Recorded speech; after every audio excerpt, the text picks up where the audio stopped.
আপনারা যারা ইংলিশ শিখতে চান তারা কোথায় ইংলিশ শিখবেন, কিভাবে শিখবেন সেটা কি আপনারা আগে চিন্তা করেছেন? আপনারা যদি সারা জীবনে ইংলিশ শিখেন, আপনি অজানা একজন লোক যদি এরকম 10 ক্যাটাগরির 20টা ক্যাটাগরির, কেউ অষ্টম শ্রেণী পাস, কেউ পঞ্চম শ্রেণী পাস, কেউ নবম শ্রেণী পাস, কেউ এসএসসি, ইন্টার, ডিগ্রি, মাস্টার্স, কেউ ডাক্তার, ইঞ্জিনিয়ার, হাউসওয়াইফ, এরকম লোকটা যদি একসাথে বসে আপনারা ইংরেজি শিখেন, তাহলে আপনারা কিভাবে ইংলিশ শিখবেন? তার কারণ হচ্ছে আপনাদেরকে প্রথমে যে জিনিসটা, যে প্রাইমারি জিনিসটাই তো আপনি জানেন না। একজনে, এখানে আপনারা 20 জন আছেন, 20 জনের মধ্যে একজনে একটু ভালো জানে, আরেকজনে তার চেয়ে একটু খারাপ জানে, আরেকজনে আরও খারাপ জানে, আরেকজনে একবারে কিছুই জানে না। তাহলে এই যে সমস্ত লোকজনদেরকে নিয়ে আপনারা ইংরেজি শিখতেছেন, এতে কি আপনারা বেনিফিটেড হচ্ছেন? এবং যারা আমার এই ভিডিওটা দেখতেছেন, নিশ্চয়ই আপনারা কয়েকটা কোচিং সেন্টারে ইংরেজি শিখেছেন। I am sure you couldn't learn English in your life. আপনারা আপনাদের জীবনে ইংরেজি শিখতে পারেন নাই। তার কারণ হচ্ছে আপনি কিভাবে চিন্তা করেন যে আপনি ইংলিশের জানেন না, দুইটা সেন্টেন্স ট্রান্সলেশন করতে জানেন না, পরে অর্থ বুঝেন না, সেই ইংলিশগুলি আপনারা 10 জন, 20 জন, 50 জনের মাঝে শিখে ফেলবেন। এরকম বিভিন্ন মেধার লোক একসাথে হয়ে শিখে ফেলবেন। আর একজনে একটা বই দেখে লেকচার দেবে, সেই অনুপাতে আপনি শিখে ফেলবেন ইংলিশ। এটা কখনো সম্ভব না। তাই আমি আপনাদেরকে অ্যাডভাইস করব, আমার লাইফে আমি 25 ইয়ার্স আমি টিচিং দিচ্ছি। আমি 12 ইয়ার্স ইংলিশ নিয়ে রিসার্চ করেছি। সেই রিসার্চের মাধ্যমে আমি যতটুকু পেয়েছি যে একজন বিসিএস ক্যাডারে ভালো ইংলিশ জানে না, তাকে যখন 10টা সেন্টেন্স দেয়, সে সর্বোচ্চ 1-2টা সেন্টেন্স ট্রান্সলেশন করতে পারে, এবং অনেকে পারেও না। আপনি শুধু, আমি বিসিএস ক্যাডার বললাম, এখানে অ্যাডভোকেট আছে, জাজ আছে, এসপি আছে, ডিসি আছে, সচিব আছে, ডক্টর আছে, ইঞ্জিনিয়ার আছে। আপনাদের চিন্তা তো তারা খারাপ স্টুডেন্ট ছিল না, তারা এত উচ্চশিক্ষিত এবং এত লেখাপড়া করে আসছে, কিন্তু তারা ইংলিশ জানে না। যেই ছেলেটা কুমিল্লা বোর্ড থেকে সেকেন্ড হয়েছিল 88-এ, এসএসসিতে সে সেকেন্ড মানে স্কলার হয়েছিল, সেই স্টুডেন্টটাও আমার ছাত্র। কিন্তু সেও তো ইংলিশের 10টা ট্রান্সলেশন, 10টা সেন্টেন্সকে ট্রান্সলেট করতে পারে নাই। কেন পারে নাই? কারণ আমাদের দেশে যে ইংলিশ শিক্ষার যে সিস্টেমটা, এই সিস্টেমটা কিন্তু আমাদের বাঙালিদের জন্য কোনো উপযোগী ইংলিশ সিস্টেম না, শিক্ষার জন্য কোনো সুইটেবল ওয়ে না। এই জন্য এটাকে লিটারেসি সিস্টেম করা হয়েছে। ক্লাস 2 থেকে আরম্ভ করে ক্লাস মানে ইন্টারমিডিয়েট পর্যন্ত যত ইংলিশে করা হচ্ছে সব লিটারেসি সিস্টেম করা হয়েছে। আর যে গ্রামারগুলি পড়ানো হচ্ছে, সেই গ্রামারগুলির শুধু ইংলিশে এক্সাম্পল দেওয়া আছে, কিন্তু বাংলায় কোনো এক্সাম্পল দেওয়া নাই। তো এই ইংলিশ শিখে কি আপনারা ইংলিশ শিখতে পারবেন? তো লিটারেচিগুলি আপনারা পরে কি করছেন, একটু বুঝে পরীক্ষা পাশ করে আসছেন, কেউ নকল করে বা কেউ একজন আরেকজনেরটা দেখে, এনিওয়ে আপনারা পাশ করে আসছেন। যেই স্কুলের টিচাররা আপনাদেরকে পড়ায়, সেই টিচাররাই তো ইংলিশ জানে না। 95% teacher, English teacher, high school, primary school, স্কুলের যারা ইংলিশ সাবজেক্টটা পড়ায় আপনাদেরকে, তারাই তো প্রপারলি ইংলিশ জানে না।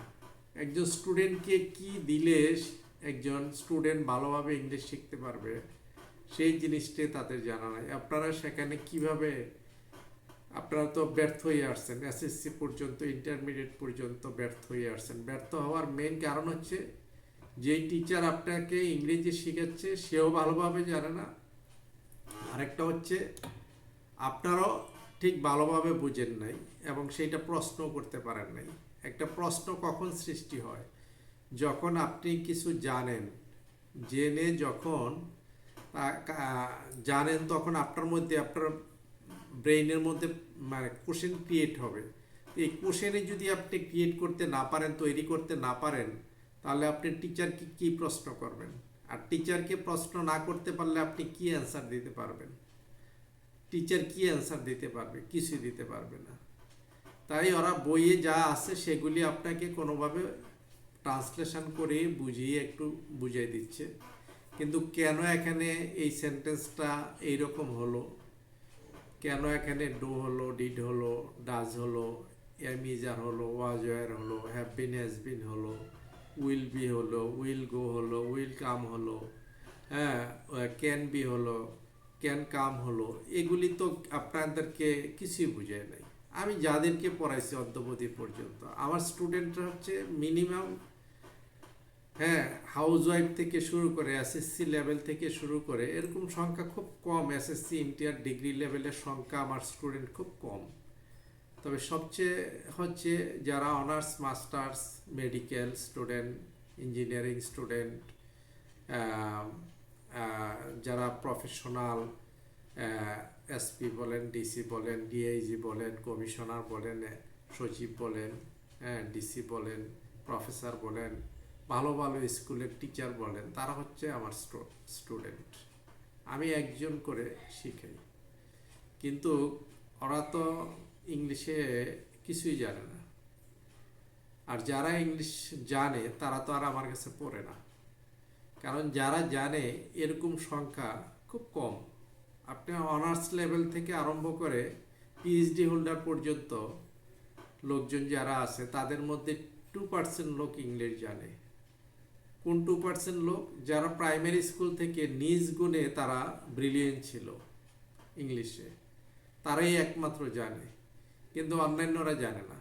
সে অন্যান্য সাবজেক্টে ভালো জানে, ম্যাথে ভালো জানে, সায়েন্সে ভালো জানে, তার সাবজেক্টে সে ভালো জানে, বাট ইংলিশটা ভালো জানে না। বাট অনেকে ইংলিশেও সাবজেক্টে লেখাপড়া করে এসেও অনেকে জানে না, ভালো জানে না। না জানার একটাই কারণ হচ্ছে ওই সিস্টেমটা আপনাদের শিক্ষার উপযোগী ছিল না। তো আপনারা যখন এই কোচিং সেন্টারে যান, 500, 1000, 2000, 3000, 4000, 5000, 10,000, 15,000, 20,000, 30,000, 35,000 টাকা কোর্স ফি দিয়ে 20 জন, 50 জন, 100 জন একসাথে শিখতে ইংলিশ যান, এটা কি সম্ভব কখনো? আপনাকে এককভাবে শিখতে হবে। যেমন একজন ডক্টর কি করে একজন একজন করে রোগী দেখে, সমস্ত রোগীদেরকে একসাথে দেখে না, দেখা সম্ভব না, দেখলে রোগ ভালো করা সম্ভব না, কারণ এক একজনের এক একটা রোগ। তা আপনাদের তো প্রত্যেকের এক একজনের এক এক রোগ। কেউ একটা বুঝলে আরেকটা বুঝেন না, কেউ আরেকটা বুঝলে আরেকটা বুঝেন না। তো এখানে সমান তালে যদি সবাইকে শেখানো হয়, তাহলে তো আপনারা কিছুই শিখতে পারবেন না। আমি বলবো যে যদি আপনারা ইংলিশ শিখতে চান, কোনটা রাইট কোনটা রং তা বুঝে যদি ইংলিশ শিখতে চান, তাহলে এককভাবে ইংলিশ শিখতে হবে। কোথায় শিখতে হবে? আমার কাছে। কেন আমি গ্যারান্টি দিয়ে বলছি আমার কাছে শিখতে হবে? এই জন্য বলছি, আমি যা আবিষ্কার করছি, বাংলাদেশের সেকেন্ড কোনো টিচার তার 10% চিন্তাও করে নাই। আপনাদেরকে কি শিখাবে? একটা বই ওরা লিখছে, আরেকটা বই দেখে, আরেকজনে লিখছে আরেকটা বই দেখে, এগুলি দিয়ে আপনাদেরকে টিচিং দিচ্ছে। তো এই বই দেখে টিচিং দিলে কি আপনারা এগুলি শিখতে পারবেন? অথবা কেউ সেন্টেন্স মুখস্থ করাচ্ছে, কয়েকটা সেন্টেন্স আপনাদেরকে দিচ্ছে, আপনারা মুখস্থ করতেছেন, এগুলি ভিডিওর সামনে বলতেছেন, ওরা এগুলিকে হাইলাইট করে তাদের অ্যাডভার্টাইজমেন্টে ইউজ করে, আপনারা এক্সপার্ট হয়ে গেলেন। কিন্তু শিক্ষার পরে 15 দিন, 20 দিন, 1 মাস, 2 মাস পরে কি আপনারা সেই ইংলিশগুলি আর বলতে পারেন? কিছুই পারেন না। তাই আমি বলবো, যদি ইংরেজি শিখতে চান, একা শিখুন, আমার সাথে শিখুন, আমার সাথে প্র্যাকটিস করুন কিভাবে ইংলিশ শিখতে হয়, এবং আপনারা 2-4টা ক্লাস করার পরে থেকে অনর্গল ইংলিশে কথা বলতে পারবেন। ফ্লুয়েন্সি তৈরি হয়ে যাবে অটোমেটিক্যালি। শিক্ষা হবে, ফ্লুয়েন্সি তৈরি হবে, মুখের জড়তা তৈরি হবে, ক্লিয়ার হয়ে যাবে। ওকে, আপ টু দিস স্টোরি।